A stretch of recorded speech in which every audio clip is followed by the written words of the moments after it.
পুরোনো আমলকে একটু চওড়া করবো, আর এটা একটু ভি টাইপের করবো। চোখ হ্যাঁ,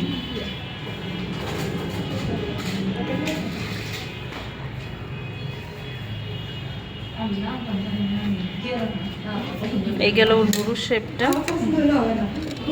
জায়গা থেকে এই জায়গা থেকে জাস্ট একটু এই যে কর্নার করবো না আমরা, শেপটা নিয়ে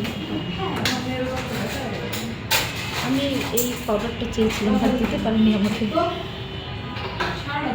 যেমন আমরা কিন্তু সচরাচর জানি যে আই পমেট দিয়ে আইব্রো ড্র করতে হয়, বাট আমার কাছে কিন্তু আই পমেট নাই। আমি এখন কি দিয়ে করতেছি? এখন আমি শ্যাডো থেকে নিয়ে নিছি একটা কালার, কারণ আমার কাছে এখন নাই, তাহলে আমার উপস্থিত কাজ করতে হবে তো।